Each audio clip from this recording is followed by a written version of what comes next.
Yo, what is up, everyone? How's it going? We're going over the top teams to beat, I believe, into the next regional, which is Pittsburgh this weekend. I will be in attendance as well, so I'll be competing there. But I figured this would be a good topic for a video, especially to considering, obviously we have our new season coming up.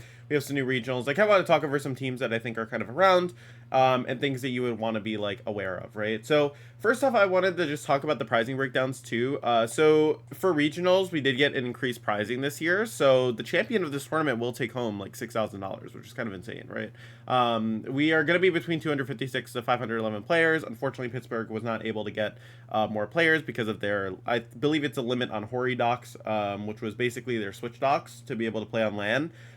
For some other regionals, this got, obviously fixed, and then for some others, it hasn't yet. Hopefully, even ones like Sacramento, which only have like 300 players signed up between all divisions, are able to get more players, because it's like pretty bad that we're going from like, obviously, 600, 700 people, regionals to down to like 300, 200, right? This one, though, should have 400 people, maybe at worst, like 350, 300. But yeah, so you get $6,000 if you win. It's pretty sick. And then second place will get 4,000. Then, you'll have semifinalists with 2,000.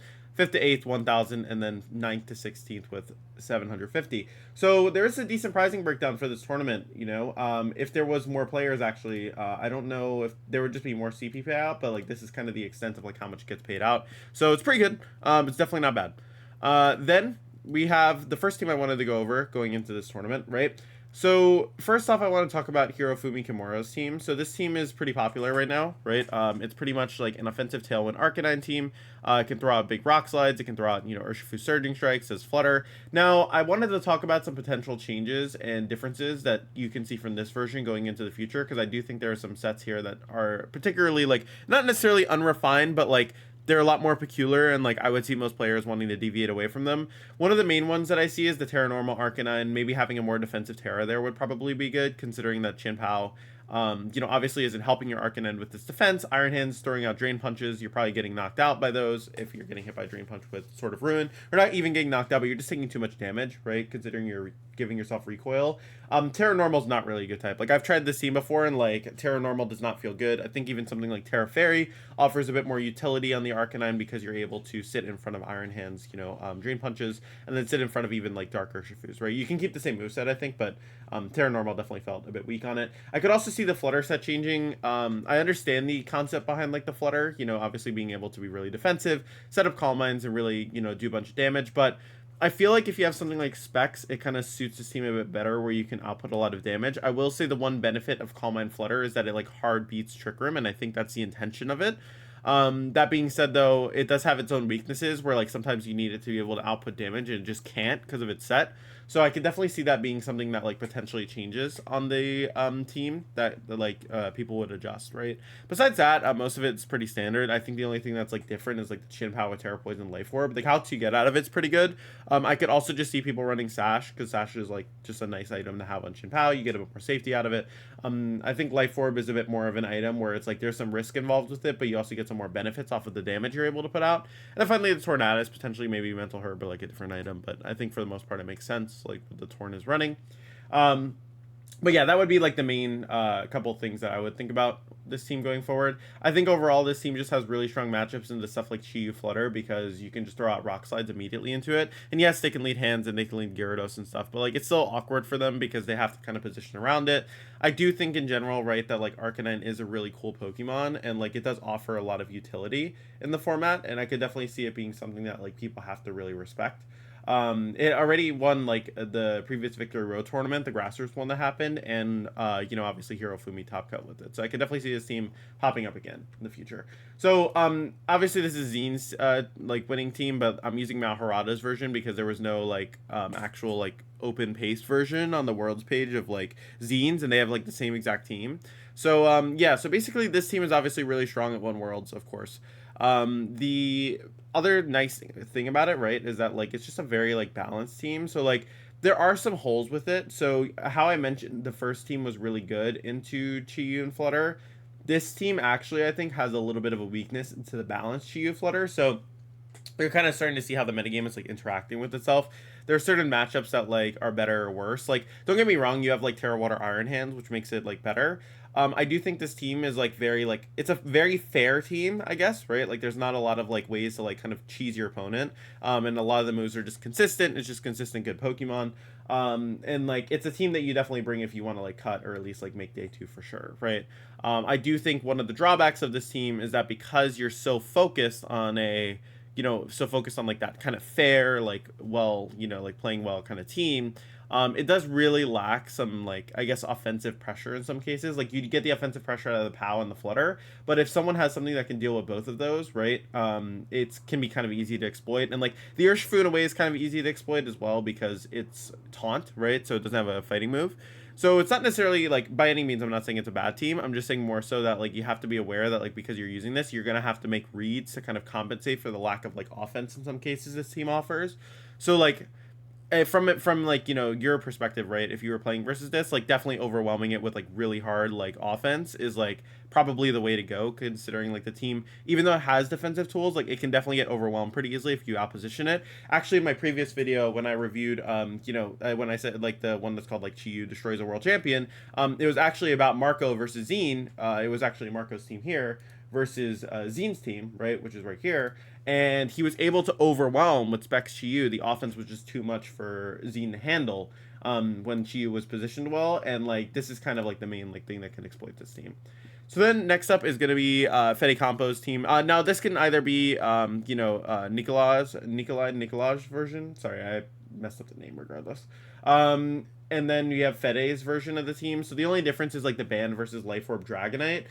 So this team, this Ursaluna team, like people may have a misconception that like it's the Ursaluna Crest hands mode that is like the strongest part about it. I actually think the strongest part about it is the offensive mode, because then you kind of force like a 50-50 on like, am I going with the Tricker mode or am I going with the offensive mode, right?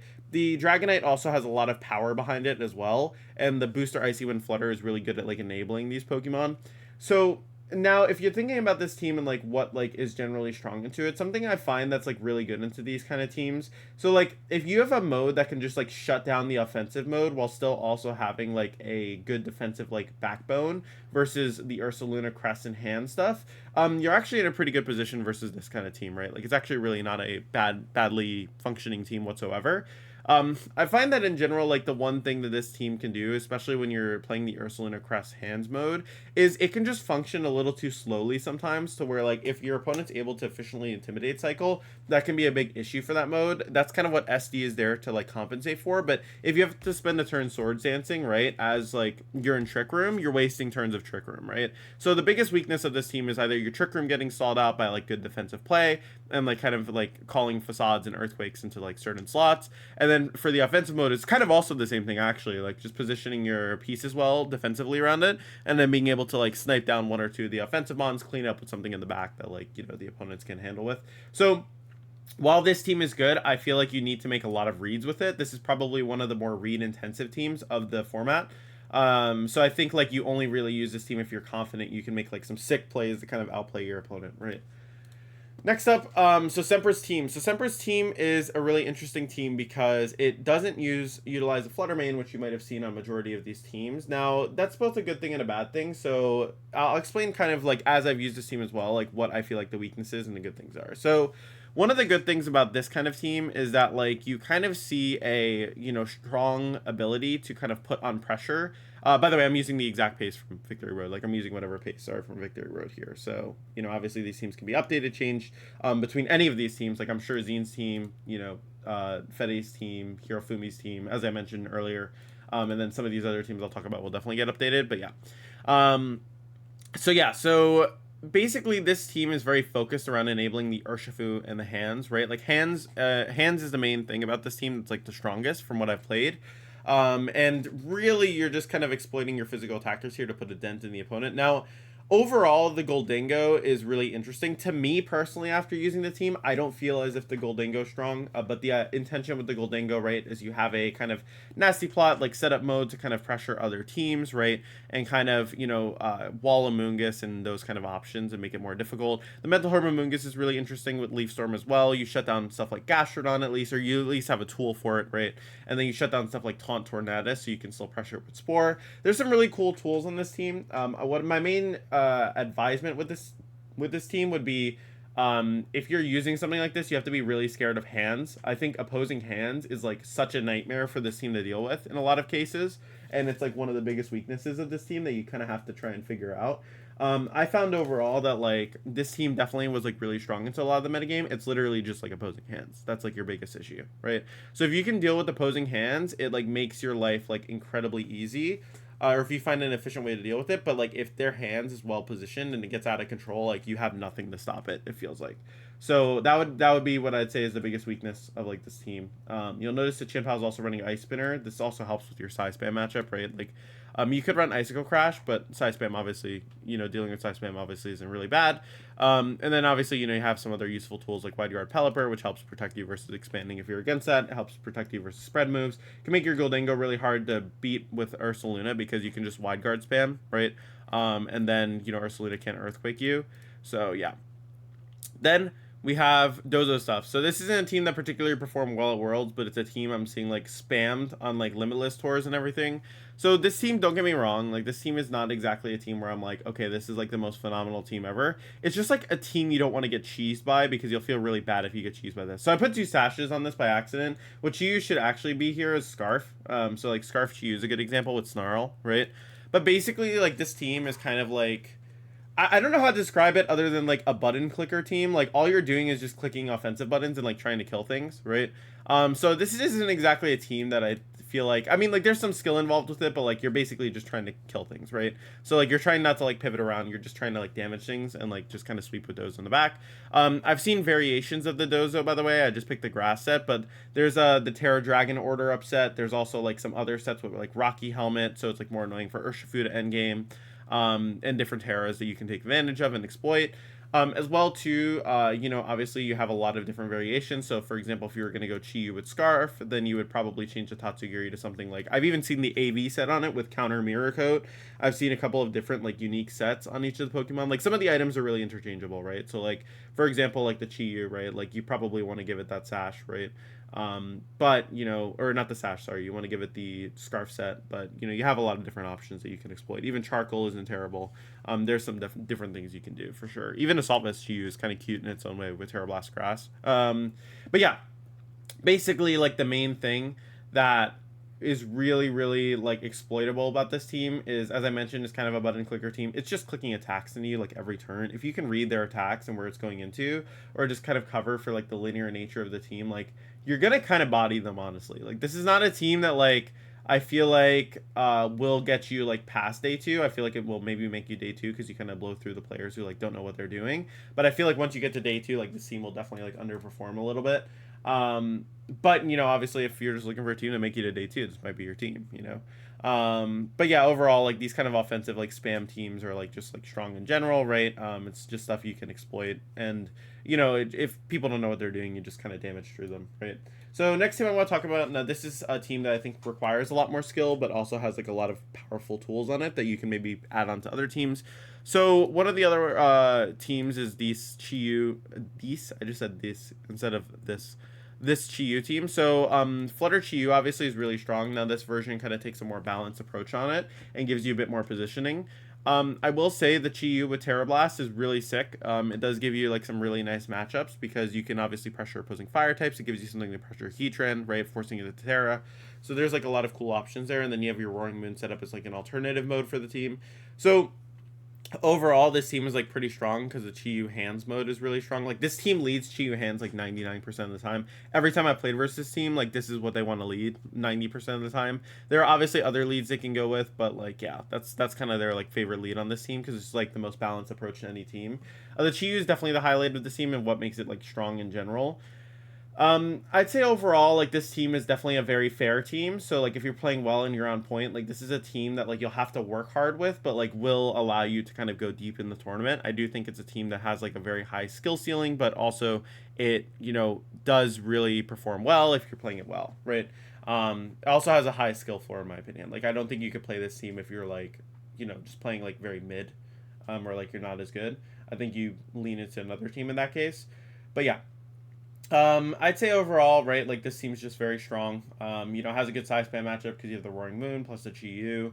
It has a decent Dozo matchup because you can kind of like nuke it with Chi-Yu Dark Pulse, and then you have Intimidate. You have like some other tools like Iron Hands, which you can use to kind of disrupt it. So there's like some really cool tools here and like mons that you could take advantage of. I think this team is just overall like a decent pick, especially if you're a really strong player into this tournament, right? Then finally, so I'm literally just having Indeedee armors here. I don't really care what they build around it. There's like some other stuff that they do. Like sometimes they have Urshifu with the weak armor stuff. Look, all you gotta know, I have no respect for Indeedee armors. I think Indeedee armors players, respectfully, right? If you play it, it's okay. I just think it's very lame. I think it's like a strategy that's just incredibly boring, and it's basically counting your opponents having no side spam matchup. This team falls apart if they just have like a couple of decent checks for side spam, right? This team definitely rips apart teams that don't have decent checks for side spam, right? So it's like a matchup fish almost. And like I think I have more respect for it when it has like other partners that are cool or like make the team unique, right? Like that can kind of make the team like more interesting, but up until then, like I have no respect for this archetype. I think it's like very lame. This archetype, in my opinion, has a low skill floor, so you can play this at any level. I think it's very straightforward. Helping Hand, Expanding Force, Follow Me, Trick Room, Expanding Force, Follow Me. Like your plays are very linear, right? Now overall, what I will say about a team like this as well is that, obviously you have to really, when you play versus teams that have good checks for this team, then that's when your skill with the team gets tested, because you're going to have to really outplay your opponents, I think. When they have something like a Dark Urshifu plus Ice Spinner, they have like an Ice Spinner Chin-Pao plus like another really strong threat. When they have Snarl Chi-Yu, right? Like you have to have really good options to deal with it. And obviously there are 4 other Pokemon, but if you're running a good team, just make sure that you have your lines into this figured out. Like this is the number one round 1, round 2 killers, right? Like if you play versus this team and you disrespect it, you're like, oh, I probably won't play this tournament, like whatever. Like that's kind of the first rounds you'll have to play versus this team. So like just having at least a decent enough size spam matchup where you know what you're doing is probably important. Like if you can beat size spam round 1, round 2, chances are you're probably not playing it for the rest of the tournament. So that obviously helps. There are obviously some exceptions, but this archetype is not like particularly powerful. But yeah, so these are all the teams I wanted to talk about. Obviously, there are more teams around, but these are just kind of the teams I wanted to highlight. And yeah, I think like, obviously Hirofumi's team, Zeen's team, Fetty Campos team / Nikolai, I think it's Nikolai. And then Semper's team, then Dozo stuff, Marco's team, and then you have the Indeedee armor stuff. I think these are kind of the teams to watch out for and beat. Hopefully you guys enjoyed this video. Let me know what you thought, and let me know what you guys would like to see next from me. I'll have some videos coming out during Pittsburgh weekend, even though I'll be away. I'm recording them in advance. And yep, thank you guys for all the support. See you guys next video. Peace.